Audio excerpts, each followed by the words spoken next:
play a key role tonight. Here he is with ball in hand.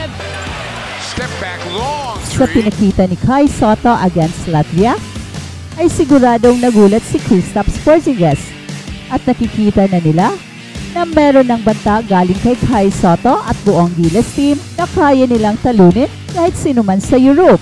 Kaya sigurado kapag magtatapat muli ang Gilas Pilipinas at Latvia in the future, ay hindi na ito palalampasin ni Kristaps Porzingis. Isa na kasing malaking banta ang Gilas sa success ng mga European teams, primarily because of the presence of Kai. And in this video, ay ikukumpara natin sina Kristaps Porzingis at Kai Sotto. Pero bago yan ay panoorin muna natin ang highlights video ni Kai Sotto vis-a-vis Kristaps Porzingis. He's an athletic specimen. Absolutely. All night.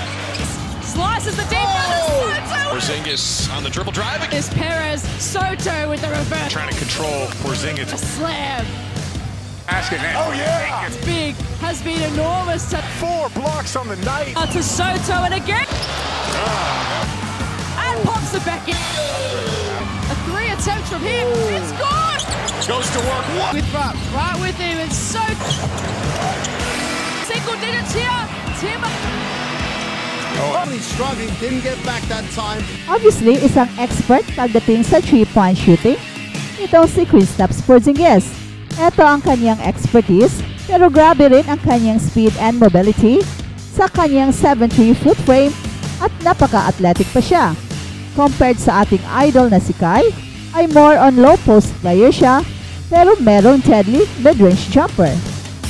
Kaya naman ni Kai ang 3-point shot, pero hindi pa ganon ka-consistent katulad kay Kristaps. And in terms of speed and mobility, ay siguro hindi naman magkakalayo ang dalawang players pati na sa athleticism. Ang shooting lang talaga ang kulang ni Kai. Although sa mga practices, ay meron talagang kamay si Kai pero hindi pa ito nag-translate sa mga laro. Pero kung meron mang isang aspeto sa laro ni Kai na napaka-importante sa kanya, ay ito ang kanyang developing inside game to go along sa paglaki ng kanyang katawan. Kung 10 ang level ngayon ni Kristaps Porzingis, well sa palagay ko ay nasa 7 naman si Kai. In other words, at age 22, ay kaya pang makahabol ni Kai kay Kristaps at makukuha ang kanyang full potential. Napakalaki pa kasi ng potential ni Kai at age 22. Bihira kasi siyang magamit sa kanyang previous teams at palaging binangko, kaya nagtagal ang kanyang development. Pero kung magtatapat man sina Kai Sotto at Kristaps Porzingis, ay siguradong hindi magpapatalo ang ating idol. Nakita naman natin sa Olympic qualifying tournament kung paano pinahirapan ni Kai ang Latvia, kaya against Kristaps ay siguradong pahihirapan pa rin sila ni Kai. At ibinahagi ni Brad Stevens, ang Boston Celtics President of Basketball Operations, ang recovery update ni Kristaps Porzingis. Sumailalim sa operasyon itong si KP ngayong summer matapos nagkaroon ng injury, a torn retina column, a dislocated posterior tibialis tendon sa kanilang panalo 105-98 sa Game 2 ng NBA Finals. Ang 7'3" big man na sentro ng Boston Celtics overrode ng desisyon ng medical staff ng kupunan upang maglaro sa Game 5 at naglaro ito ng 16 minutes. Nakagawa ng 5 points sa 2 of 4 shooting and registering a +8 rating. At nagpapakita ng kanyang impact sa laro na hindi nakikita sa stat sheet. Ang inaasahan ay babalik ang dating All-Star sa loob ng 5 hanggang 6 na buwan. At sa pag-iingat ng Boston Celtics, malamang na makasali siya sa pagtatanggol ng titulo ng Boston Celtics at sa paghahanap para sa Banner 19 ng huling bahagi ng December. Nagbigay ng update si Brad Stevens, ang presidente ng basketball operations ng Celtics, tungkol sa recovery ni KP at nagsabi kay Adam Hellmasbatch ng Boston Globe. He is in Latvia. He's starting to do more and more and more. He was in a booth for a while there, but every indication is he's progressing well and he is on the right timeline, but it's going to be a while. Si Kristaps Porzingis undergoes surgery at mawawala sa simula ng susunod na season. sumailalim si Kristaps Porzingis sa isang matagumpay na operasyon para sa kanyang injury.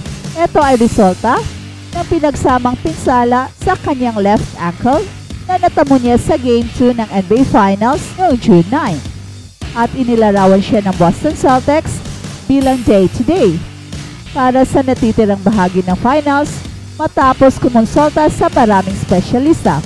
With it being such a rare injury, the team have to save Porzingis from himself by ruling him out of Game 3. Gayunpaman, nang ipaalam ni Kristaps Porzingis sa medical staff na kaya niyang tiisin ang sakit at maaring ayusin ito pagkatapos ng serye, ginawa siyang available ng Boston Celtics mula sa bench para sa Game 5. Ayon sa kupunan, inaasahang babalik siya sa loob ng 5 to 6 months. Nagkaroon si Kristaps Porzingis ng ilan sa mga pinakamasamang kapalaran sa postseason ngayong taon. Napag-iwanan siya ng ilang buwan na aksyon dahil sa kanyang right calf strain na nagbukas sa kanya mula sa ikalawang round at conference finals. Napilitan ng Boston Celtics na palaruin ang veteranong sentro na si Al Horford ng mas maraming minuto kaysa karaniwan dahil sa kakulangan ng frontcourt, pero nagawa nilang mapanatili ang depensa at maabot ang finals ng madali. Bagaman ang mga injury ang pumigil kay Kristaps Porzingis sa isang mahaba at malusog na playoff run, ang kanyang performance sa Game 1 laban sa Dallas Mavericks ay mananatiling bahagi ng kasaysayan ng Boston sports. Hindi lamang siya nakapagtala ng 20 points sa loob ng 21 minutes of action, kundi na-reject din niya ang 3 tira malapit sa basket at pinasigla niya ang kanyang koponan ng isang malaking run sa unang quarter. His surgery went great. I think the way it impacts us is making sure we have the right amount of bodies for the start of the season. Yan ang sabi ni Brad Stevens. And Steven isn't wrong. Boston went 31-6 overall when Kristaps Porzingis was out of the lineup, including playoff games. That's a 69 win pace when extrapolate sa pinakita ni Kai Sotto against Latvia, ay siguradong nagulat si Kristaps Porzingis at nakikita na nila na meron ng banta galing kay Kai Sotto at buong Gilas team na kaya nilang talunin kahit sino man sa Europe. Kaya sigurado kapag magtatapat muli ang Gilas Pilipinas at Latvia in the future, ay hindi na ito palalampasin ni Kristaps Porzingis. Isa na kasing malaking banta ang Gilas sa success ng mga European teams, primarily because of the presence of Kai. And in this video, ay ikukumpara natin sina Kristaps Porzingis at Kai Sotto.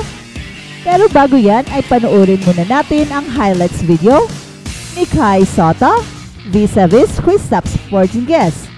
Insert video. Obviously, isang expert pagdating sa 3-point shooting, itong si Kristaps Porzingis. Ito ang kanyang expertise, pero grabe rin ang kanyang speed and mobility sa kanyang 7'3" foot frame at napaka-athletic